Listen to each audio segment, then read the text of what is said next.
अगर कोई आपको नीचा दिखाना चाहता है तो इसका मतलब है आप उससे पहले से ही ऊपर हो। जिंदगी जीने के लिए मिली है, लोग क्या सोचेंगे ये सोचने में समय बर्बाद मत करो। किसी के बुरे वक्त में उसका हाथ पकड़ो, सहारा दो, उसे हिम्मत दो, क्योंकि बुरा वक्त थोड़े समय में चला जाएगा लेकिन वह आपको दुआ जिंदगी भर देता रहेगा। मनुष्य सुबह से शाम तक काम करके उतना नहीं थकता जितना चिंता और क्रोध करके एक क्षण में थक जाता है। संबंध परमात्मा से अच्छे बना लो तो तुम्हें किसी की ज़रूरत नहीं पड़ेगी, तुम खुद सबकी ज़रूरत बन जाओगे। सलाह देने तो हजारों आते हैं लेकिन जब साथ देने की बारी आती है तो केवल भगवान ही आते हैं। जीतने के बाद तो सारी दुनिया गले लगाती है, क्योंकि जो आज आपके साथ है वह कल आपके खिलाफ भी हो सकते हैं।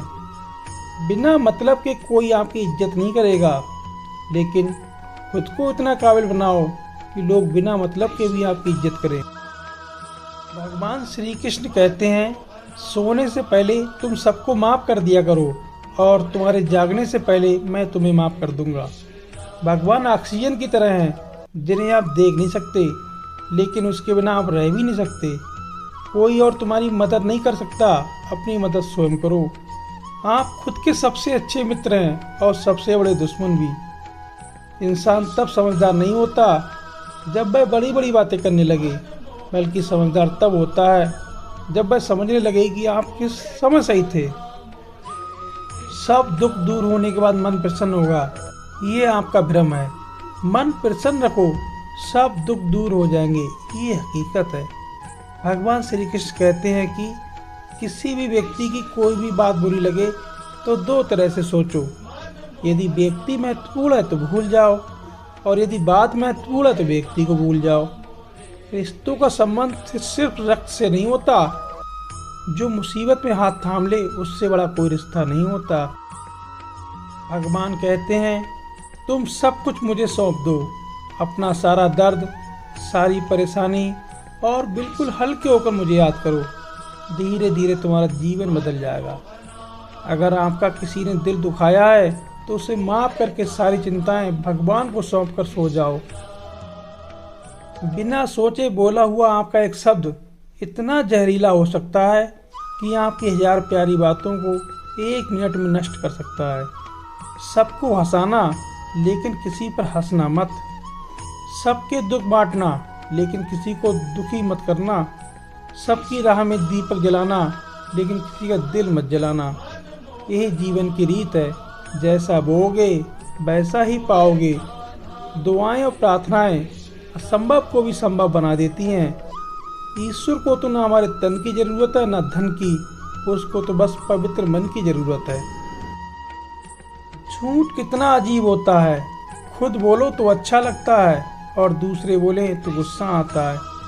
खुशियाँ चाहे किसी के साथ बांट लो, पर गम हमेशा भरोसेमंद इंसान के साथ ही बांटना। जीवन में समय चाहे जैसा हो, परिवार के साथ रहो तो सुख बढ़ जाता है। सच्चा मित्र वही है जो उस समय में भी आपके साथ खड़ा रहे जब सारी दुनिया आपके खिलाफ हो। आपके पास जितना भी है उसके लिए भगवान को बार बार दिल से धन्यवाद दो। यकीन मानिए, जितना भी है उससे कई गुना हो जाएगा। प्रार्थना और ध्यान इंसान के लिए बहुत ज़रूरी है, क्योंकि प्रार्थना में भगवान आपकी बात सुनते हैं और ध्यान में आप भगवान की बात सुनते हैं। भगवान श्री कृष्ण जी से कितना कुछ छूटा। पहले माँ छूटी, फिर पिता छूटे, संग साथी छूटे, राधा भी छूटी, गोकुल छूटा, मथुरा भी छूटा। कृष्ण जी से जीवन भर कुछ न कुछ छूटता ही रहा। नहीं छूटा तो वह था देवत्व, मुस्कान, सकारात्मकता। श्री कृष्ण जी दुख के नहीं, उस सब के प्रतीक हैं। सब कुछ छूटने के बाद भी कैसे खुश रहा जा सकता है, ये श्री कृष्ण जी से अच्छा कौन सिखा सकता है। इसलिए हमेशा खुश रहें, सदा मुस्कुराते रहें। जीतने का असली मज़ा भी तभी आएगा जब लोग आपके हार का इंतज़ार करें। गीता में लिखा है, यदि कोई आपको अच्छा लगता है तो अच्छा वह नहीं, अच्छे आप हैं, क्योंकि उनमें अच्छाई देखने वाली नज़र आपके पास है। अपनी पीड़ा के लिए संसार को दोष मत दो, अपने मन को समझाओ। तुम्हारे मन का परिवर्तन ही तुम्हारे दुखों का अंत है। यदि आपकी नियति और सोच अच्छी है तो भगवान आपके कष्ट क्षण भर में दूर कर देंगे। याद रखना, भगवान से कभी उम्मीद छोड़ना नहीं, दुनिया वालों से कभी उम्मीद रखना नहीं। सुख और दुख एक सिक्के के दो पहलू हैं। जहाँ सुख होगा वहाँ दुख भी होगा, और जहाँ दुख होगा वहाँ सुख भी होगा। इसलिए सुख दुख के बारे में ज़्यादा ना सोचें। अपने लक्ष्य को प्राप्त करने के लिए निरंतर प्रयास करते रहें। दोस्तों, आपको भगवान श्री कृष्ण के अनमोल विचार कैसे लगे? अगर आपको श्री कृष्ण जी के अनमोल विचार अच्छे लगे हों तो हमारी इस वीडियो को लाइक करने के साथ साथ हमारे इस चैनल को सब्सक्राइब भी करें।